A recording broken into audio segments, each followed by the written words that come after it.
তো ঠাকুরজির যে ৩৭তম আবির্ভাব সেই উপলক্ষে আজকে এখানে যে সমাগম, সেই সমাগম দেখে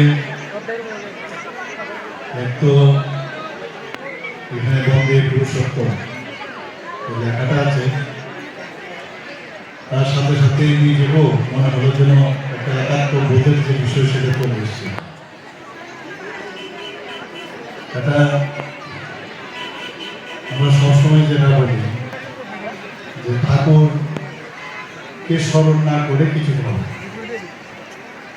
যে কোনো ভালো কাজ করতে গেলে গাইডেন্সের প্রয়োজন।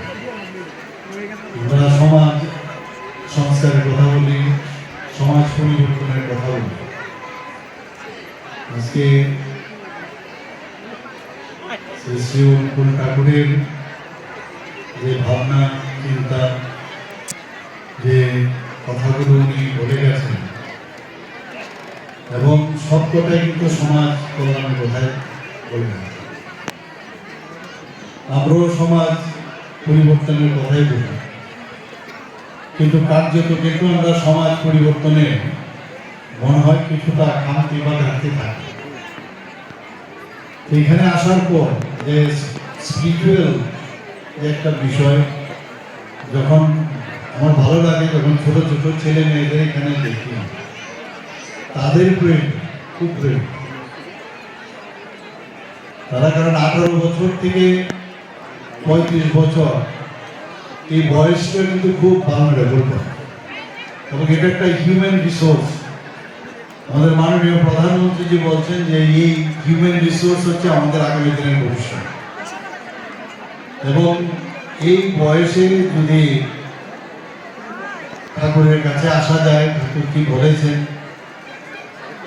ঠাকুর কোন মার্গদর্শনের কথা বলেছেন, সেইগুলো যখন আমাদের মস্তিষ্কের ভিতর আসবে, তখন আমরা যে সমাজের বিষয়ে আমরা বলব সেটা তখন চলে আসবে।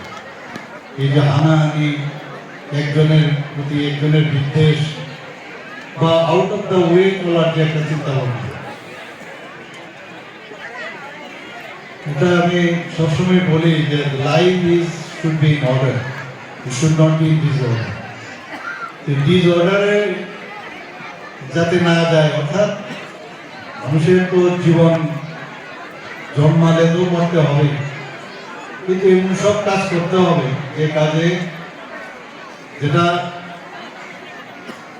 আজকের তারিখও এই মুহূর্ত যে জন্মগ্রহণ করছে সারা পৃথিবীতে বা সারা ভারতবর্ষে বা যে কোনো জায়গায় এভরিডে কেউ না কেউ জন্মগ্রহণ করছে, একটা পারপাস নিয়ে কিন্তু উপর থেকে বুকে পাঠায়, মানে you are born for others, not for yourself. আমরা মাঝে মাঝে ভুলে যাই আমি আমার বাড়ির মেয়ে, আমার বাড়ি আমি আর আমিত্ব, এই কথাগুলো যত বেশি হবে তত বেশি সমাজ সংগঠিত হবে। আশীর্বাদে আমাদের ত্রিপুরা সুন্দর হবে, ভারতবর্ষ সুন্দর হবে, এক ভারত শ্রেষ্ঠ ভারত হবে, বিকশিত ভারত হবে 2047-এ।